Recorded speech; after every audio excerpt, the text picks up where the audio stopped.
Tiny rooms, they comfort me, a space to sit and meditate, to contemplate life's purpose, its meaning, and its weight.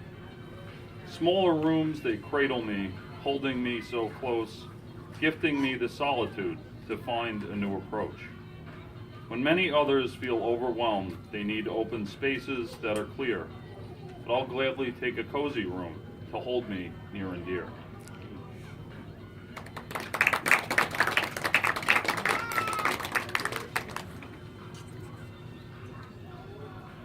The second piece is called Art of a Choked Heart.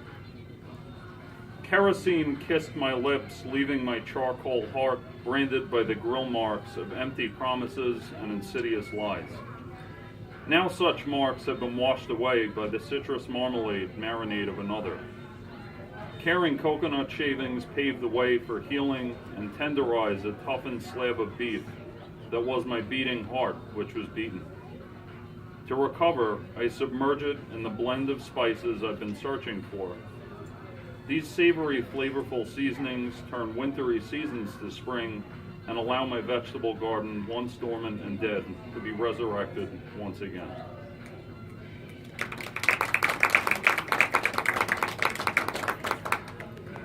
So this next piece I actually wrote after walking around my neighborhood at like 11 o'clock at night, and just thinking about the people that were in their houses with all their electronic devices and me being separate from that and how nice that was. So it's called Rewiring Society.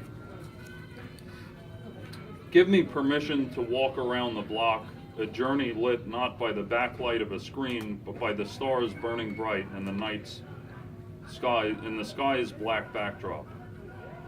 Pass me a paperback or a hardcover tome and hold on to my tablet.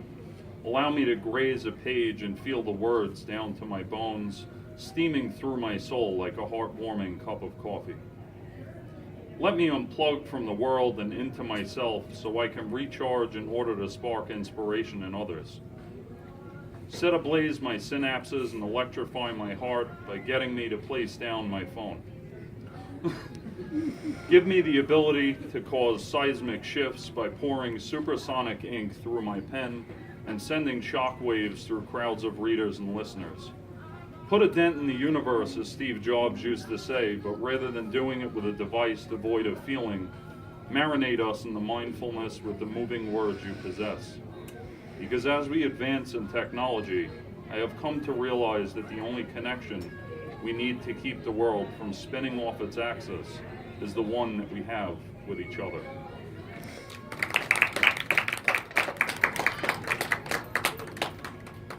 This next piece, just to give some grounding to it a little bit, that I don't seem like I'm out of my mind. I was writing an ekphrastic piece on this beautiful quilt that I saw at my library that I thought was crazy, and I wanted to challenge myself to write it. So, poem's called Quintessential Quilt. Symmetrical starburst spreads across a quilted quest, peppered with oblong swoops and swings, sprinkled particles, prints of paisley pirouette. Overlay turquoise twists, osprey sprints, talon gripped by a box in print. Sprinklers spray floral kaleidoscopic scoops and spectacular hourglasses as sands of time tap, trip, freeze in place. Galactic fabric, outer space, safe within its warm embrace. Wrap yourself in exploding crystals and splash cerulean blues around your silhouette. Eviscerate those troubles you must forget. Strum the stitching strings and produce lullabies that sing. Blow away bland blankets by threaded feathery fibers. The patchwork artwork precise.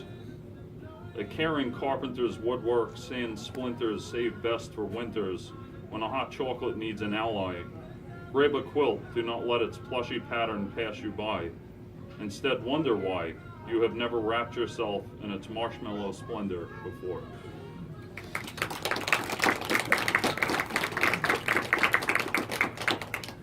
This next piece is not tremendously long, but a little bit. It's a little more of a prose poem, I think, so I guess bear with me. It's called A Universal Feeling Came Into My Home. Like a meteorite floating through the cosmic expanse, she faded from his memory, but never ceased to return after seconds passed by. He was a stargazer, and she was a nebula that captivated his vision. He often looked at her in amazement and had so many questions to ask her. He did not necessarily even want answers to them all. Knowing she was open to him asking was enough. Scientific analysis aside, there was no one true answer. He never wanted to be done learning about her. Journeying through her dynamic aesthetic with no end in sight, her features hung in his mind, the way she trusted him when he held her. He felt as though it was the most important thing he could do, to treat her like no one ever had before. Cherishing the moments and wishing he could take each one back as they passed, so he could collect their chemistry in his heart for eons. The more they talked, the closer they became, each trembling imperfection they feared would form a chasm between them, but instead fuse them together. Cascading into soliloquy, he was flooded with quotes describing the arresting inamorata he now could not exist without. Drinking her in was a neurostorm, creating a cerebral whirlwind of memorable scientific masterminds and shining lyricists whose words echoed in his mind regarding the hard-to-define, yet suddenly easy-to-feel buoyancy of love. Like a star-studded diamond, his heart was hardened for a long time. She made him feel as though the clogged pain that coagulated from past relationships was dripping away into plasma. Now raw and exposed, he felt ready to allow the soft hands of a caring woman to caress his heart once again. It is often the two people that aren't looking for anyone who end up finding each other. Pain called out to the universe, and fate answered with the unexpected bliss of another.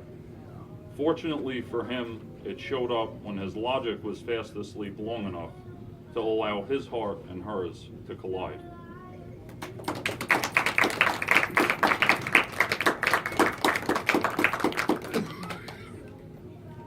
So taking a huge turn down a totally different street, more whimsy here.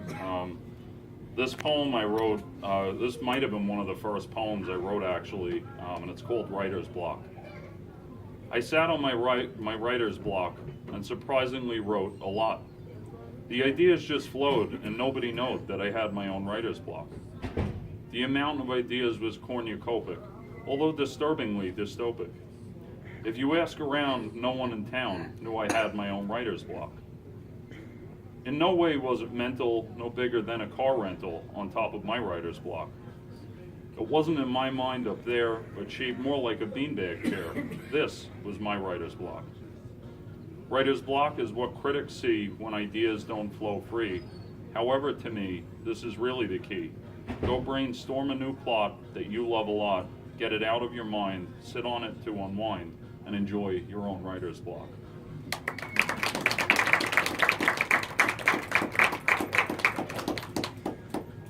So, pressing my foot on the gas of insanity. I read this one at the first feature that I did at Blue Duck Bakery, which was last Sunday.